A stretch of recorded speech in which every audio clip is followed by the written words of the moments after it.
하나님으로부터 니느웨로 가서 말씀을 전하라고 사명을 받은 요나는 하나님을 피해서 다시스로 가는 배를 타고 도망을 갑니다. 요나가 탄 배에 하나님께서 큰 폭풍을 내려서 요나가 가고자 하는 길을 막으십니다. 큰 폭풍으로 배가 거의 깨지게 되자 선원들은 놀라서 배가 침몰하지 않도록 온갖 노력을 다합니다. 그러나 요나는 배 밑창에 내려가서 깊은 잠에 빠집니다. 선원의 모습과 요나의 모습은 여러 가지 면에서 비교가 됩니다. 이 선원들은 이 두려움에 빠져 있는데 요나는 잠을 자고 있습니다. 이 요나서 1장에 선원들이 두려워한다는 말이 3번 등장합니다. 한 번은 풍랑을 보고 큰 폭풍을 보고 두려워했고, 2번은 하나님을 인해서 이 이방인 선원들이 사공들이 두려워합니다. 그런데 요나에게는 이런 두려움을 전혀 찾아볼 수가 없습니다. 요나는 풍랑도 큰 폭풍도 두려워하지 않고 하나님도 요나는 두려워하지 않습니다. 요나가 폭풍 중에 잠을 자는 것은 이 풍랑을, 그 폭풍을 두려워하지 않는다는 그런 뜻이 있습니다. 또 하나님의 말씀에 분순종할 때 하나님의 진노를 받아서 심판받을 것이라고 하는 그런 두려움도 요나에게서 찾아볼 수가 없습니다. 그러면 요나의 믿음이 좋아서 그런 것인가? 이방인들은 하나님이 자신의 목숨을 지켜주신다고 하는 이런 믿음이 없어서 폭풍을 보고 두려워한 것이고, 요나는 믿음 때문에 담대함을 가지고 두려움이 없던 것인가? 그렇지 않아요. 존 웨슬리 목사님이 1738년에 선교사로 영국에서 미국의 인디언들에게 선교하러 갔다가 선교에 실패하고 돌아옵니다. 그 돌아오는 배에서 큰 폭풍을 만나는데 얼마나 그 폭풍이 심했던지 존 웨슬리 목사님이 두려움에 빠졌어요. 죽음에 대한 두려움이죠. 당시 대서양을 건너는 이 배들은 이 폭풍 때문에, 풍랑 때문에 절반 가까이가 다 파산을 했습니다.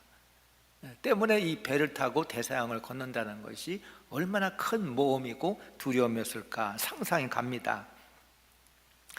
근데 그 가운데 그 모라비안 교도들이 그 풍랑 가운데도 모여서 찬송하고 기도하며 두려움을 느끼지 아니하고 담대하게 하나님을 찬양하는 걸 보고 존 웨슬리 목사님이 큰 감동을 받고 충격을 받습니다. 웨슬리 목사님은 부끄럽기도 하고 그들의 믿음에 대해서 궁금해했어요. 저들의 믿음이 어떤 믿음이기에 이 폭풍, 풍랑 가운데도 두려움이 없고 마음의 평안함을 가지고 있는 것인가? 근데 요나는 그런 믿음이 있어서 폭풍 중에 잠을 자는 것이 아닙니다. 좋은 의미로 하나님 앞에 모든 것을 맡기고 생명을 맡기고 목숨을 맡기고 평안을 유지하는 것이 아닙니다. 다른 데 뜻이 있어요. 요나는요, 모든 걸 다 포기한 거예요. 될 대로 되라는 그런 마음의 심정을 가지고 폭풍 가운데 잠을 자는 것입니다.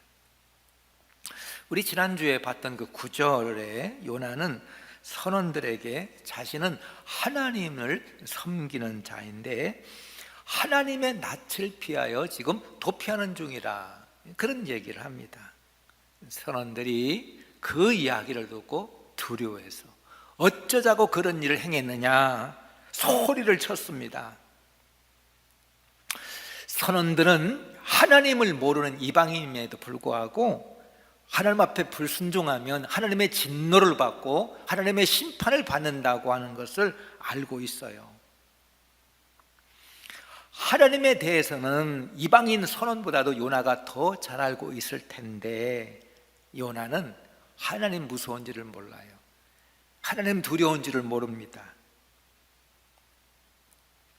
오늘 성경 11절에 바다의 파도가 더 거세지자 선원들이 요나에게 묻습니다. 어떻게 해야 이 파도가 잔잔해질 수가 있습니까? 요나가 대답하죠. 나를 바다에 던지라. 그러면 바다가 잔잔해지리라. 여러분이 이 폭풍을 만난 것은 여러분 때문이 아니라 나 때문이라는 거예요. 요나는 지금 알고 있어요. 이 풍랑의 원인이 자신에게 있다고 하는 것을 요나가 정확히 알고 있습니다. 자신 때문에 배에 있는 사람들의 생명이 위태롭게 된 것을 알고 자신의 죄를 인정합니다. 내 탓입니다. 내 죄 때문입니다. 내 탓입니다. 내 잘못 때문입니다. 여러분의 잘못 때문이 아닙니다. 요즘은 참 남 탓 많이 하는 세상이죠. 모든 것이 다 남 탓이다. 누구 하나 나 때문에 이 문제가 일어났다. 내 죄다. 이 폭풍이 나 때문이라 그렇게 인정하는 사람 찾아보기 쉽지 않습니다. 이 코로나 전염병으로 어려움을 겪고 있는데 가만히 보면 우리가 서로 남 탓 많이 하죠. 남에게 책임을 전가시키는 것입니다. 참 안타까운 부분들이에요. 전에 나라가 기근이 들고 전염병이 돌면 왕이 천지 신명께 제사를 드립니다. 자신의 부덕의 소치라. 그거를 인정하면서 이 고통 가운데 있는 이 백성들의 그 어려움을 구해달라. 그렇게 무릎 꿇고 제사를 드렸습니다. 미국의 33대 대통령 헨리 트루먼 백악관 집무실 책상에 모든 책임은 여기서 멈춘다라고 하는 팻말을 세워놓았다는 거예요. 마지막 책임 내가 대통령이 다 지겠다는 거예요. 이 정치 지도자들 보면은 모든 일들은 자기가 지시해 놓고 책임 전가하지 않아요. 자기 스태프들에게, 자기 부하들에게 책임 전가시키는 일이 참 흔합니다. 요나 때문에 배가 파산을 당하여 침몰할 위기를 맞은 것처럼 요즘 당하고 있는 이 코로나 어쩌면은 이 요나 때문에, 하나님의 사람 때문에 이방인들 그 배가 파손될 위기를 맞는 것처럼 어쩌면 이 모든 것들도 교회가 하나님으로부터 받은 사명을 제대로 감당하지 못하기 때문에 이 땅 가운데 하나님 보내시는 경고가 아닌가, 경고의 사인이 아닌가. 이 전염병, 믿는 자 하나님의 백성을 돌이키려고 하는 하나님의 경고의 메시지가 아닌가. 요나는 지금 자신의 죄로 인한 폭풍에 대해서 책임을 회피하지 않습니다. 그런데 가만히 보면은 요나는 자신의 죄를 인정하지 않고 자신의 죄를 회피하고 숨기거나 회피하거나 아니면 같이 그 배에서 죽을 수도 있었어요. 근데 요나는 자신의 죄를 인정하고 자신의 책임을 짐으로 배에 있는 사람들의 생명을 구원하려고 합니다. 요나는 사람들에게 나로 인하여 큰 폭풍을 만난 것이니 나를 바다에 던지라. 그러면 잔잔해지리라. 요나는 자신을 바다에 던지라. 여러분, 왜 요나가 자신을 이 바다에 던지라고 했을까? 여러분 생각해 보신 적이 있습니까? 왜 요나가 자신을 이 바다에 던지라고 했을까? 요나는 자신의 죄를 숨기거나 남에게 전가시키지 않습니다. 그렇다고 요나는 자신의 죄를 회개하지도 않아요. 죄를 인정을 하되 죄를 해결받으려고 하지도 않습니다. 이게 무슨 말입니까?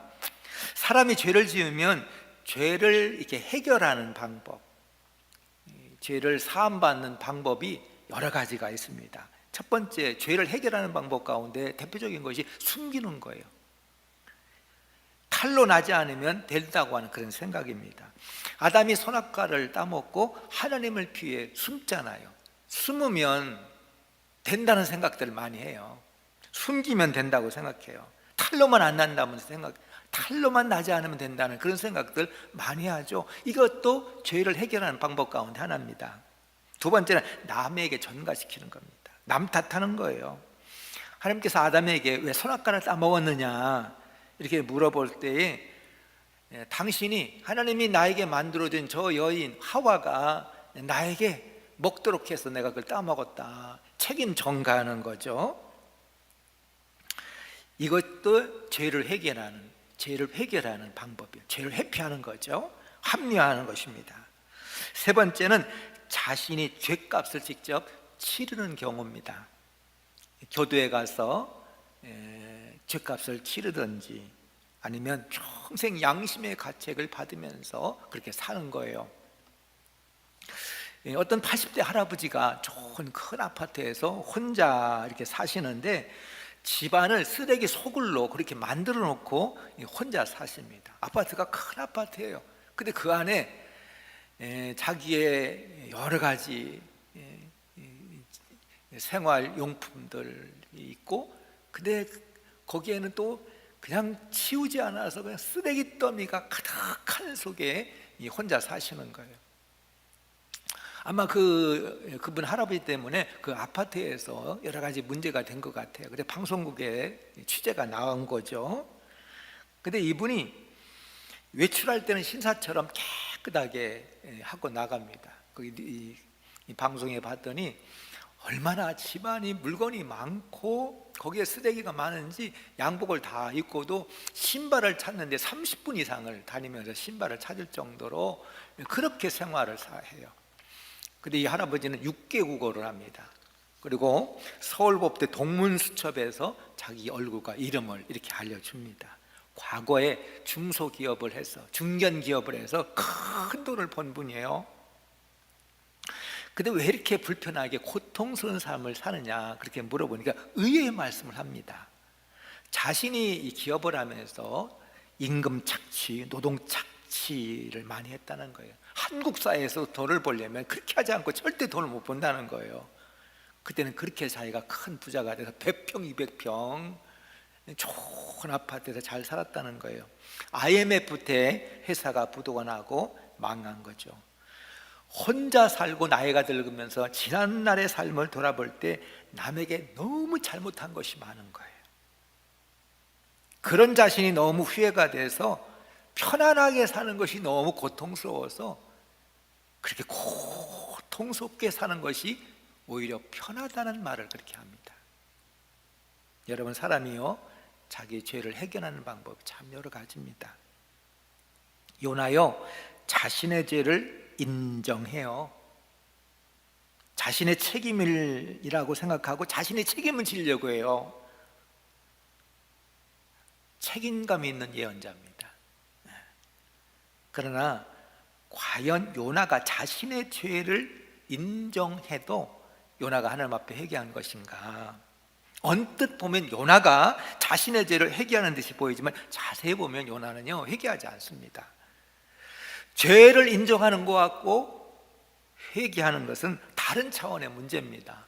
우리 착각하는 경우가 있죠. 자기 죄를 인정하는 것. 사람이 자기 죄를 인정할 줄 모르는 사람도 많은데 이거 내 죄다, 죄를 인정하는 거. 근데 죄를 인정하는 거하고 회개는요 전혀 다른 차원입니다. 요나 자신의 죄를 인정하면서도 하나님 앞에 회개하지 않습니다. 대신에 요나는 선원들에게 자신을 들어 바다에 던지라는 거예요. 그러면 아마도 바다가 잔잔할 것이다. 요나요 죽어도 하나님 앞에 회개하기 싫은 거예요. 회개를 거부하는 거예요. 죽는 한이 있어도 자기 뜻을 돌이키고 하나님 앞에 순종하고, 그래서 니느웨로 가서 회개의 복음을 전할 그런 마음이 전혀 없는 거예요. 회개는요 자신의 죄를 인정하는 것에서 끝나는 것이 아니라 가던 길을 돌이켜 하나님 앞에 돌아오는 것이 회개잖아요. 집을 나갔던 탕자도 내가 하늘과 아버지께 죄를 지었나이다 고백하고는 아버지 집으로 돌아갑니다. 그게 회개예요. 요나는 자신의 죄를 알고 죄를 인정하고도 회개하지 않습니다. 오히려 극단적인 선택을 합니다. 소명 감당하느니 차라리 죽음을 선택하는 거죠. 인간적으로 보면은 요나는 괜찮은 사람입니다. 살신 성인, 자신을 희생해서 배 있는 사람들을 구원하려고 하는. 근데 요나는 자기의가 강한 사람입니다. 자기 옳은 맛에 사는 거예요. 거기에 하나님이 자리하고 하나님의 말씀을 귀담아 듣고 순종할 수 있는 여지는 없는 거예요. 회개하고 하나님의 뜻에 순종하기보다 바다에 던져지는 편이 차라리 나을 것이다. 자기의 인생을 바다에 던지는 거예요. 자신의 인생을 버리는 거예요. 그럼에도 불구하고 하나님 앞에 돌아오지 아니하고 하나님 앞에 순종하지 않으려고 하는 것이 요나고, 우리 속에 그런 교만함과 강팍함과 그런 인간의 어리석임이 자리 잡고 있는 거예요. 여러분, 요나는 요나서에서 2번 예언합니다. 딱 2번 요나가 예언하죠. 그 첫 번째 예언이 오늘 본문에 납니다. 이게 뭐예요? 선원들에게 너희가 이 큰 폭풍을 만난 것이 나 때문인 줄 내가 안다 하면서 나를 바다에 던지면 이 바다가 잔잔해지리라 그랬는데, 그 말대로 그 예언이 성취가 됐습니다. 이 바다가 잔잔해졌어요. 여러분, 요나는요, 하나님께서 폭풍을 보낸 이유를 요나가 나는 알고 있다 그렇게 얘기를 합니다. 근데 이 폭풍이 왜 일어났는지 나는 그 이유를 알고 있다. 이 폭풍, 태풍, 폭풍, 큰 바람에 부는 큰 풍랑, 폭풍, 그것이 원인이 뭐예요? 과학적으로 보면 뭐 2개의 큰 기단이 만나서 엄청난 힘을 가진 그런 태풍이 생기고, 그건 과학적으로 설명하는 거죠.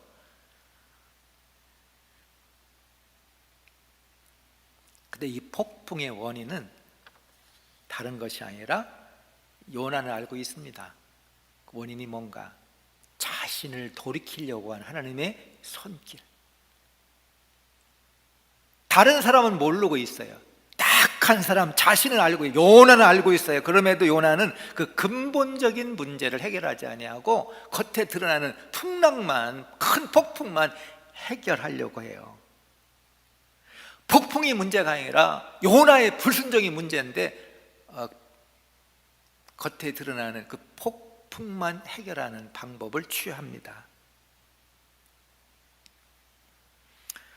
이것이 요나의 안목이 얼마나 근시안적이고, 요나만 그렇게 있습니까? 우리가 얼마나 우리 생각이 근시안적이고, 자기 생각을 대로 하고 자기 고집대로 하고. 우리들도 문제가 있을 때 그 근본적인 이유보다 이 겉으로 드러난 문제만 자꾸 해결하려고 하죠. 오늘 말씀의 제목을 잠수탄 예언자라 그랬습니다. 요나의 고집은 죽음 앞에서도 꺾이지 않는, 요나의 불순종은 죽음 앞에서도 꺾이지 않아요. 차라리 죽는 것이 낫다는 거죠. 하나님이 요나가 탄 배를 폭풍으로 막으니까 요나는 그 배에서 내립니다. 요나가 하나님을 얼마나 피하고 싶어 하는지 우리가 알 수 있죠. 요나는 하나님이 하시는 일이 마음에 들지 않았습니다. 우리들도 내 마음대로 내 뜻대로 하고 싶은 그런 교만이 우리 가운데 있어요. 요나처럼 죽음 앞에서도 절대 회개하지 않는 그런 인생들이 얼마나 많습니까? 근데 오히려 요나보다 이 배에 있던 이방 선원들이 더 하나님 앞에 민감하고 믿음으로 반응을 하고 하나님 앞에 영적으로 부르짖어 기도하는 것을 보입니다. 참 이것이 아이러니예요. 하나님의 사람 예언자, 하나님의 부르심을 받은 요나는 보지 않으려고 하고 귀를 막고 잠에 빠지고 바다에 던지는 한이 있어도 하나님의 뜻에 순종하지 않고 하나님의 뜻에 관심이 없는데, 오히려 이방인들, 아무것도 모르는 이방인들이 하나님을 찾고 구하고 하나님의 뜻을 찾는 것을 보잖아요. 이 세상 참 이런 일 많이 있습니다.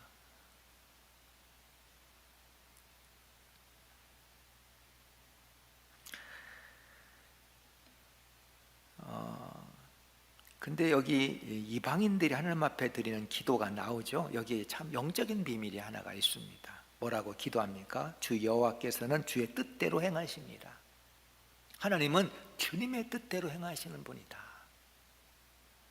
주님은 주님의 뜻대로 행하신 분이 하나님이시다. 요나가